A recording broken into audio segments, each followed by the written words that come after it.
background check. And to me, it just seems silly that this religious dogma of we can't do anything because it's not the gun that kills people, it's the person that kills people. If that's true, then why don't we sell hand grenades and tanks at Walmart? Yeah. If it has nothing to do with the gun, then why can't we just buy whatever we want at Walmart? And so the idea that we can't do anything it just blows me away, and that's why I'm here, because I feel like we can do something. Thanks, Kevin. Oh, sporting goods. Rifle, no rifles. Yeah, so I think what Gabby's talking about is some businesses, I think Dick's, have made a choice. I know, CVS is where I go to get prescriptions filled and such, and they decided to stop selling cigarettes because it didn't represent the company they want to be. And I think that all of us gun owners are having to take a breath and look at what do we want in a society. And I think the businesses that we frequent, they're social organizations too, and what are the types of what are the choices they're going to make when they choose to either sell certain firearms, assault weapons, for instance, or not. And so a lot of people are having the conversation. Some in public, a lot in private boardrooms, but I think it's more frequent. David. Oh, sorry. Boom. Sorry. Sorry, I should have been prepared. There's frustration in the media that presents things as all or nothing is just, it's what it is. It's frustrating because there's so many things that can be done in between those things. And we, around this table, we might not agree with everything that's sort of between all and nothing, and that's okay, and we'll have that conversation as a group going forward. We'll decide what we'll be pushing for, but the presentation that it's all or nothing, and it's either the NRA's way or confiscation is just ridiculous. And I'm glad that groups like this around the country are forming to have these conversations. And I'm glad the media is here to listen to them too. Yeah. So right now, I think, I don't know, I think people in Texas would say right now we're just all running our mouths, right? Like we're talking about things. But Pat, you showed up, and that I say took courage. But how will you measure if what you're doing here is the beginning of something valuable? How would you measure success? What does a win look like for you? Change in culture. A huge change in the culture that we live in right now. And I can hear it all around the room, all these gun owners. And Texas is probably, I don't know, this is the biggest state with the biggest number of gun owners, I would imagine. Well, I will not say otherwise. Of course, Texas is number one. I want to be on the record. When you say Texas, will go, oh, yeah, what kind of gun you got?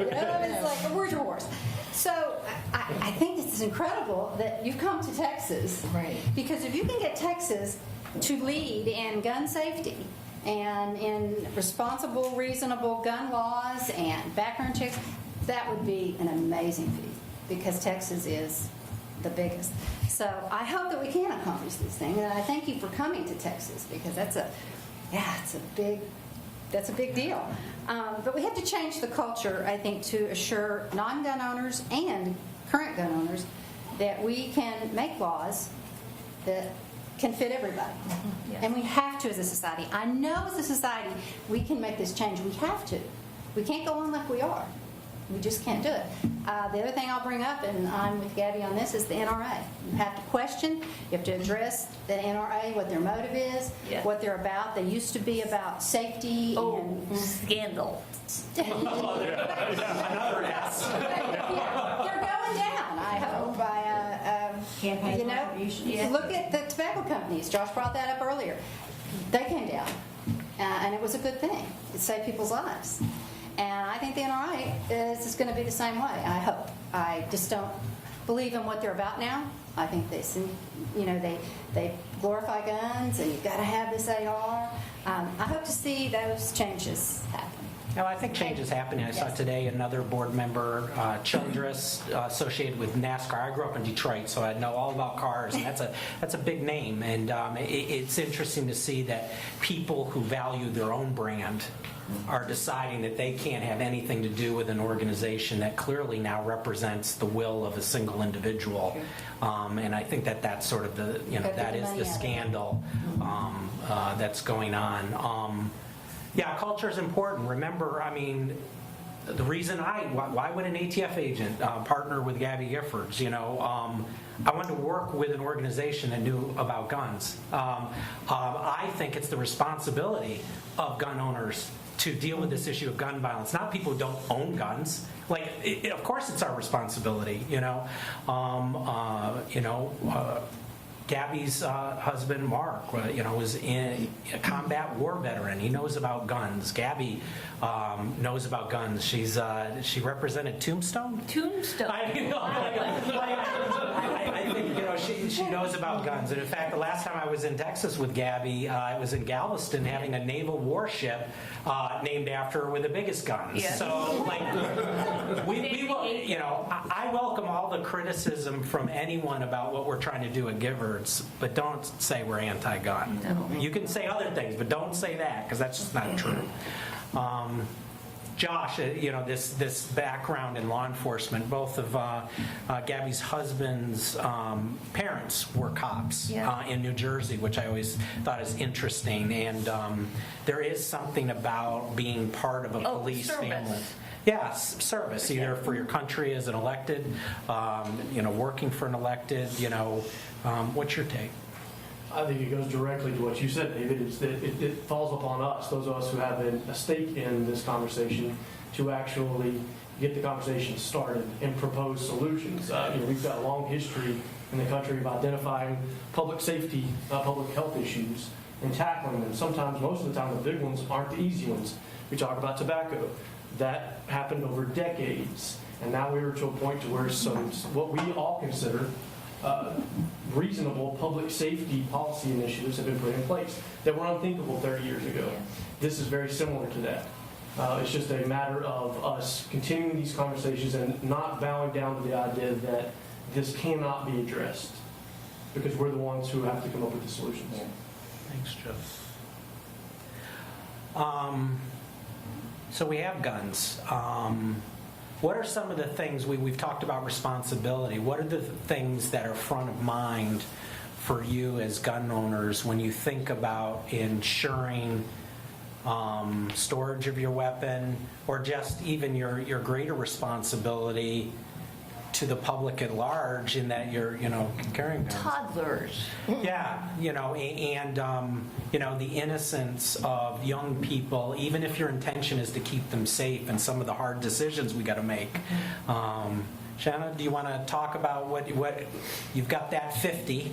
You're ready to go. But what's the balance of that? Well, the balance is that because of my constitutional right to carry a gun, it comes with responsibility. Like our First Amendment right comes with the freedom of speech comes with the responsibility to not yell fire in a crowded movie theater. So we have responsibilities with our constitutional rights. But our guns are locked up. They are in a safe. Only two of us, my husband and I, know the combination. Even though we have adult children, they still have to ask us. We are that concerned about people getting access to our guns because they are very high caliber guns.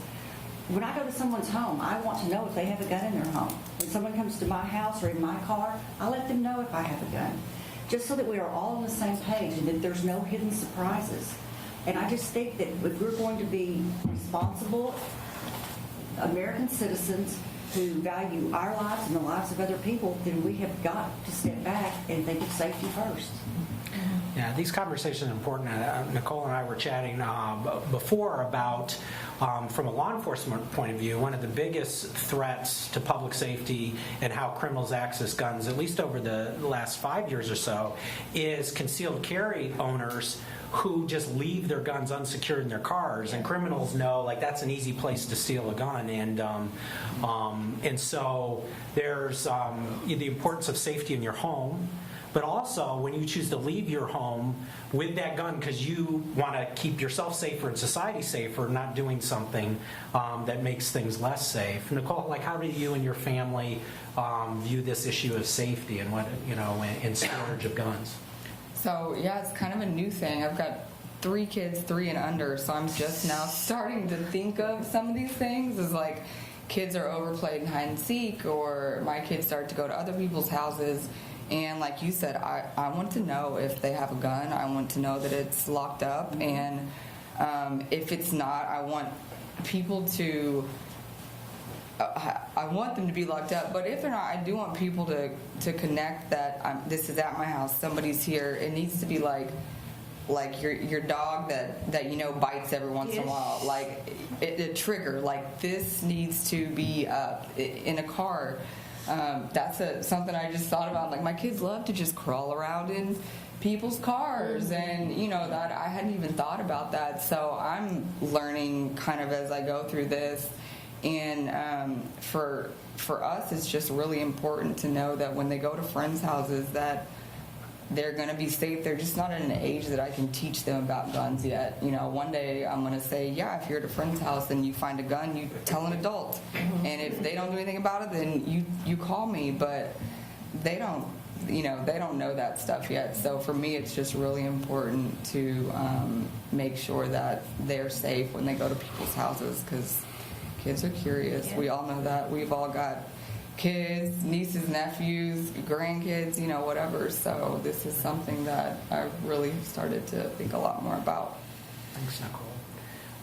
One of the policy issues that we talked about early in our meetings, and some of you have mentioned it, is background checks. And I think it would be valuable, and I'm going to kick this to you, Jay, to think about like how can you imagine requiring a background check on every gun sale here in Texas might impact the problems we're talking about. What's your view? I guess, David, my view is it can't hurt. As I stated earlier, I'm not here looking for the silver bullet or that one piece of legislation that's going to, again, as stated earlier, provide that safe feeling for me or my kids, or that safe educational learning environment. But vendors don't get to choose whether or not, if I look under 30 years old, to ID me for alcohol, or under 18 for tobacco. So going back to common sense, leveling the playing field, everybody is operating under the same laws and regulations, as we like to talk about, again, leveling the playing field.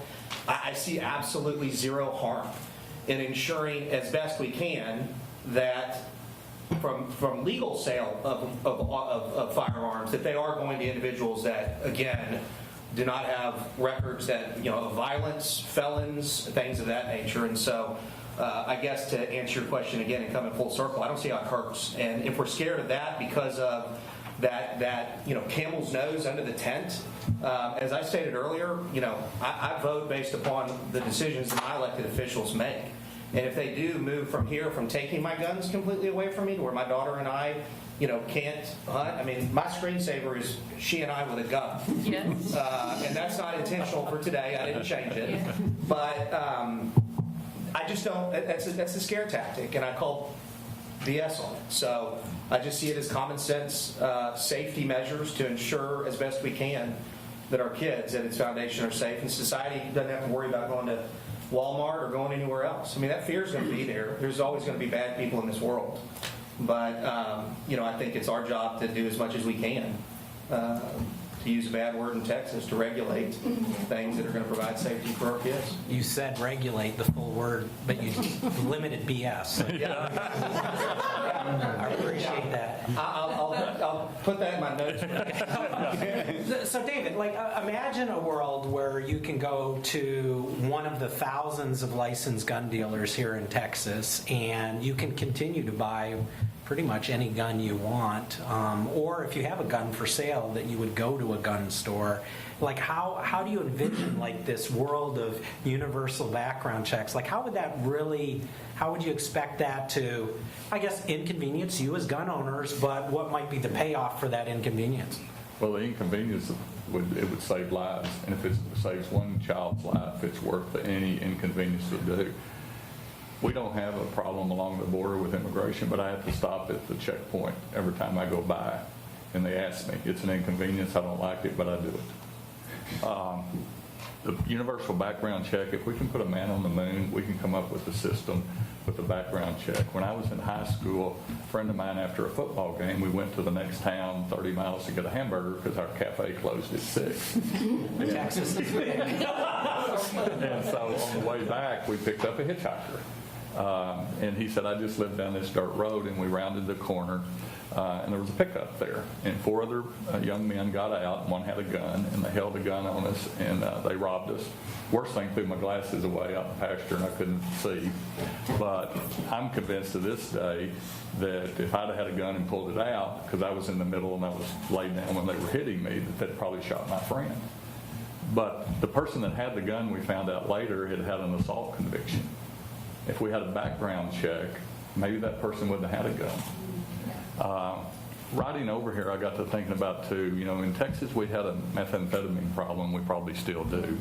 But what did we do? We made it where it's more difficult to get Sudafed and allergy medicine, and we limited them out. I can go to the gun show, no background check, and buy 3,000 bullets. But I can't buy more than 14 Sudafed tablets. And so I think what Jay said, it goes back to that common sense. We're here right now. We take the next step. And again, if it saves one life, it's worth it. Yeah, and I think that's interesting. My role as an ATF agent was trying to keep guns out of the hands of criminals. And I'll tell you, if gun sales outside of the gun store were illegal, that would give us a chance to arrest those people as they're illegally selling guns like that. I mean, I think it was brought up before, like we rarely had to buy pipe bombs and hand grenades from people. And when we, it's just the reality there. So, no law is perfect, but some of these laws give a chance for cops like me to do our job. And right now, when you can go on the internet and meet someone in the parking lot and buy any gun you want, we don't have that opportunity. We're always cleaning up the mess after the fact, and that's what we're up against. Kevin, you're lined up next. Do you want to add some more color to this conversation? I guess I would go back to what I said before. When people tell me it can't work, the point I made earlier, grenade control's working just great. It can't work perfectly, but there's progress, not perfection, right? And you know what? I have shot AR-15s. I have had plenty of experience because I have friends who are more into guns than I am. I'm into guns primarily for hunting, but it's more the culture, the way I grew up. But I've shot an AR-15 with a bump stock. It was fun. It was a hell of a lot of fun. I really enjoyed it. I get why people want to own these things. I totally get it.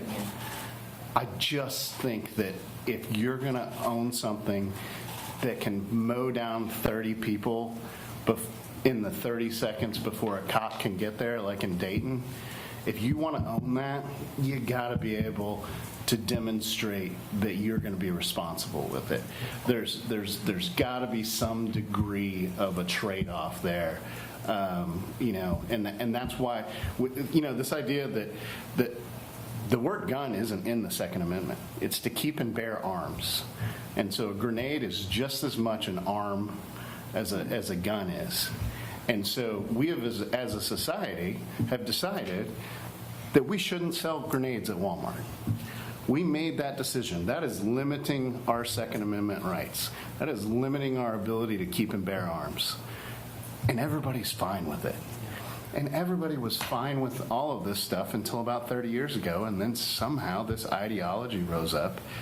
How is it that we can't say, hey, maybe we should re-examine where this line is drawn, or at least make you prove it. If you're going to own something that can kill 30 people in 30 seconds, then you got to go and get checked out and go meet with the sheriff.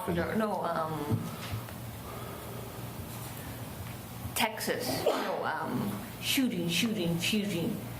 Yeah, I think, we just have so many examples.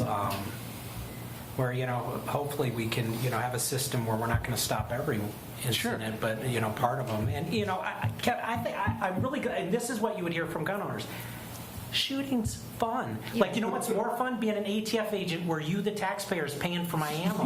Like, that's like the shooter's dream. Like, I get to blow up stuff. And I'll be honest, one of the things I've done for Giffords is we all went to the range.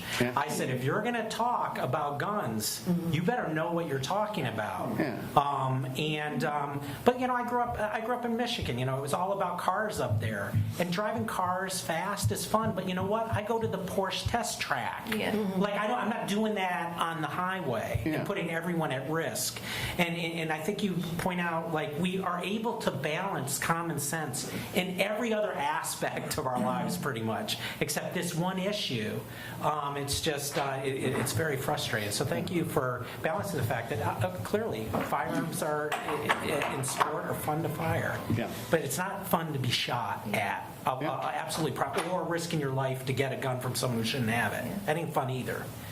So there's got to be some balance. People are going to be so happy. We're going to wrap this by 12. Do you want me to hit the final question? Hit the final question. No. This is what makes people. We don't care what you say, but just finish on time. Now this is where the rubber hits the road, and so that's why I'm going to Pat, because she's gonna crush this. But the reason that we're talking as gun owners, and I said, like, I think it's our responsibility.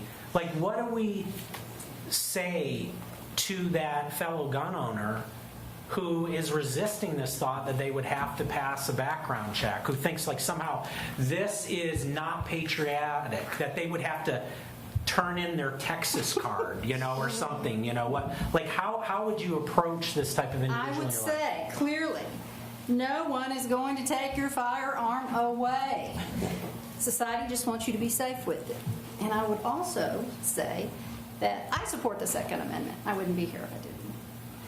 But I also believe that people, through our government, we as a people have a right to regulate the Second Amendment. And by that, regulate, we heard that word luckily from Jay first. Is that because I'm a Republican primary? Hey, I'm your worst nightmare. I'm a liberal with a gun. I support you having that. But I do believe there has to be some regulation, especially of the assault type weapons. It's just out of control. Thanks, Pat. And Josh, you're my cleanup hitter, and we're going to give you the last word today until we talk again, which I'll say right now, if we don't meet again, this was nice, but it's not. We won't be doing the hard work that we need to continue to do. But Josh, can you leave us with how when you walk from this room, maybe at Thanksgiving, when you're around the table in Texas, how are you going to try to sway people that some common sense really will keep us all safe? Oh yeah, this is the perfect example of starting this conversation amongst people who have like minds, who share this interest in this right to own a firearm, but also recognize that what Pat said earlier, we can't keep going this direction. And wherever that break point is, we have to keep pushing the message that there are things that can be done. There are reasonable policy initiatives that we can engage in that keep our children safer and keep our grandchildren safer. And ensure people that there is the middle ground, that there are people like us who have both sides and have an interest in both sides. So I think that message has to keep being pushed forward and not allow the counter narrative that we can't do anything, that we're all frozen essentially in fear to dominate. So I know that Thanksgiving, I will be having that conversation. And the good news is that I have seen amongst those types of conversations the narrative already begin to shift. So the momentum's on our side to do what's right, but we have to continue to push. Well, I'll just close by saying that, first of all, Gabby and I are honored that you'd show up to meet with us. If someone said, like, wow, I mean, you could have gone anywhere. Going into Texas is hard. You know what? For us, I think, actually, we feel more comfortable here. Yeah. I mean, that's just the reality. You are our people. We are just positioned, or people want to push us on the side of an argument that, I mean, we don't think there's any other side. Right. like there just isn't. It's been framed that way. And so we thank you for being so welcoming today. I can't wait till we get back when it's cooler. Right. And we'll visit after, but that's what we got today. And it is 11:52, 8 minutes shy of the death zone. Thank you. Thank you. And for all those the participants, please don't leave yet. As soon as the media is out, I want to visit with you just briefly, all right? Can I maybe ask one quick question? I cover the legislature, and I'm wondering, will I be seeing you all there at the legislature next session to try to get some of these things done? Yes, sir. Yes, sir. Yes.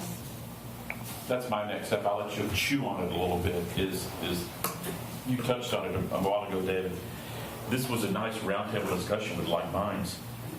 What's next? Yeah. What are you going to do? You're going to organize? You know, you said some really strong things against the NRA. You're going to fight, put on the same gloves Yes. if you're going to succeed. Yes. And over in that pink building over there. Yes. So that's my question: is that what's next? Are you going to organize? Are you going to get lobbyists? Or is it just going to be a grassroots? So I didn't operate like the Texas Rangers where you worked alone. I always liked a team, and so I'll work with this SWAT team on doing what's right. And I think we can, because it comes from a place where people here know what they're talking about, you know, and I think it's our responsibility as gun owners to do something. And to me, you know, starting with background checks just makes all the sense in the world to me. And it sounds like you're in agreement. But yeah, we got to have to do something, right? Texas could be a leader. Yeah. Could be. We'll see. If we make it happen. Great. Thanks, everyone. Thank you. Thank you, media. Real quickly, for the participants. Hold on a second. Josh, real quickly. He's a public writer. Because I'm just curious.